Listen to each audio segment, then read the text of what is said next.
नाज़रीन अस्सलामु अलैकुम। जैसा कि आप जानते हैं कि हाल ही में उत्तर प्रदेश शिया वक्फ बोर्ड के साबिक चेयरमैन वसीम रज़वी ने मुसलमानों के खिलाफ ज़हर उगलने और मिल्लत इस्लामी में तरफ़का डालने की फिर एक मरतबा शर अंगेज़ी करने की कोशिश की है।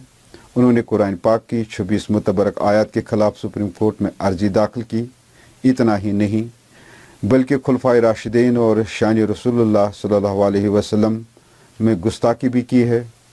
उसके इस शैतानी हरकत पर पूरी मुस्लिम दुनिया सरापा एहतिजाज हैं और साथ ही इस्लामी स्कॉलरों, उलमाए दीन और समाजी व सियासी लीडरों ने इस बदबख्ताना और शर अंगेज़ हरकत के खिलाफ सख्त गम व गुस्से का इजहार किया।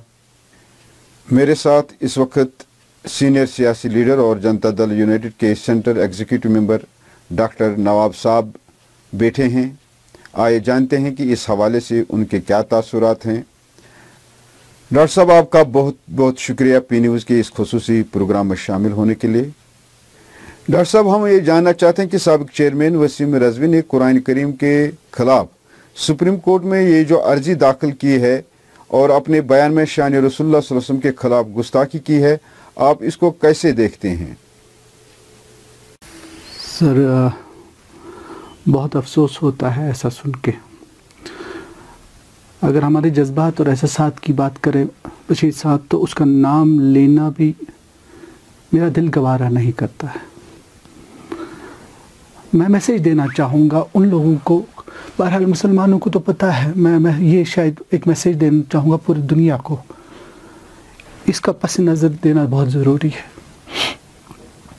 ये जो हमारी किताब है जिसे हम कुरान कहते हैं, this is the final book of Islam, compile की गई है। मैं एक आयत का जिक्र करूँगा यहाँ पे। आज़म को जब ये कुरान आता था तो आज़म इसे नरेट करते थे और लिखवा देते थे।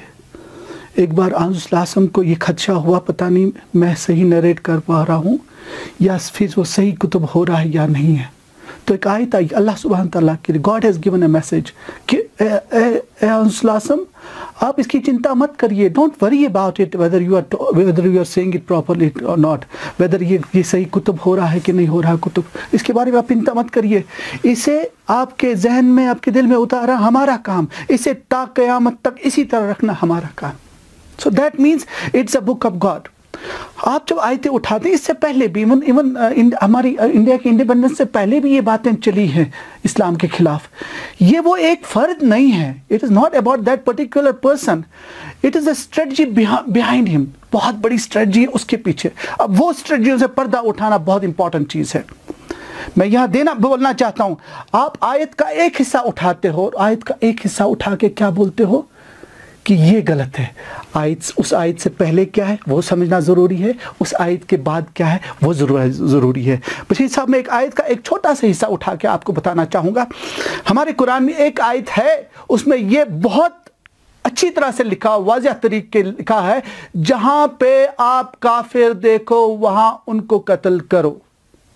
अगर आप सिर्फ इतना सा सेंटेंस लोगे बशीर साहब, तो मुझे यकीन है आप, मैं, दुनिया के सब लोग, हमारे हिंदू भाई, हमारे क्रिश्चियन भाई सब बोलेंगे ये कैसी किताब है जिसमें ये बोलता है कि जहां आपको नॉन मुस्लिम काफिर जहां दिखेगा वहां आप उसको कत्ल करो। लेकिन उस आयत से पहले भी एक सेंटेंस है, इस आयत में इस सेंटेंस के बाद भी एक सेंटेंस है। पहले क्या सेंटेंस है? पहले ये सेंटेंस है कि अगर आप कमजोर हैं, इफ यू आर वीक, अगर आप कमज़ोर हैं नंबर में, अगर आप कमज़ोर में किसी भी चीज़ में, अगर आप कमज़ोर हैं आपके जिसामत में, आपके नंबर में, लेकिन आप रॉन्ग से मत डरिए। It's a fight between wrong and right. अगर आप कमज़ोर हैं, अगर आप राइट हैं, you still fight with wrong. जब आप फाइट करते हो रॉन्ग पे, जहां आप रॉन्ग देखो वहां उसको रोको, वहां उसको कत्ल करो। लेकिन अगर वो रॉन्ग, फिर आयत के दूसरा मिसरा क्या है?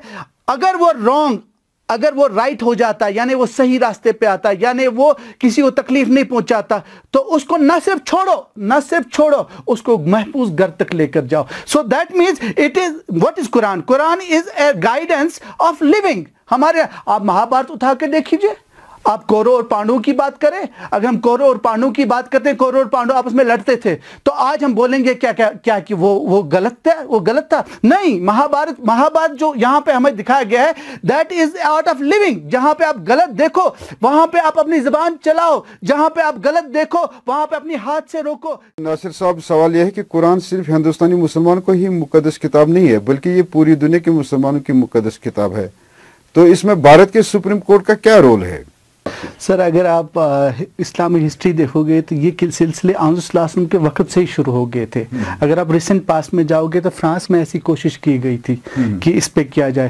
ایکچولی مدعا اور مقصد کیا ہے؟ مدعا اور مقصد وہ انسان جس نے کیا اس نے تو خود قرآن پڑھا ہی نہیں ہوگا. اگر وہ قرآن پڑھا ہوتا تو مسلم ہوتا, وہ اگر اس نے قرآن کو سمجھا ہوتا وہ مسلم ہوتا.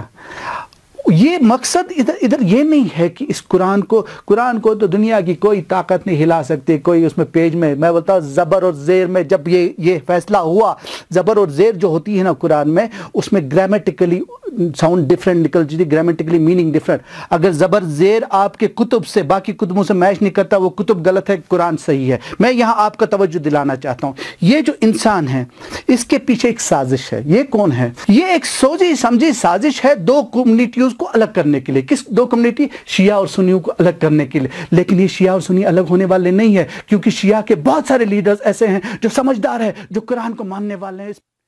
ناصر صاحب, میرا سوال یہ ہے کہ بھارت کے سپریم کورٹ کے اس میں کیا رول ہے؟ میں یہاں آپ کی ذہن نشین کرنا چاہتا ہوں. پہلے ہمارے جو بھی لا میکرز ہیں ان کو پہلے یہ انٹرٹین کرنا ہی نہیں چاہیے. دس PIL از سم تھنگ لائک, یہ PIL آپ خون ریزی کی طرف جا رہے ہو. اسلام از دی میسج آف پیس. اگر ہم اسلام کا لفظی معنی لے لیں, ٹھیک ہے, اسلام کا لفظی معنی کیا ہے؟ پیس. کیا ہے؟ امن. آپ کیا سینٹنس بناتے ہو؟ اسلام از سینڈنگ ٹیررزم. یعنی ایک ہی سینٹنس میں آپ اسلام بھی بولتے ہو, ٹیررزم بول رہے ہو. یہ ایک سینٹنس میں بھی نہیں رہ سکتا ہے. It is not even in a sentence. کیوں؟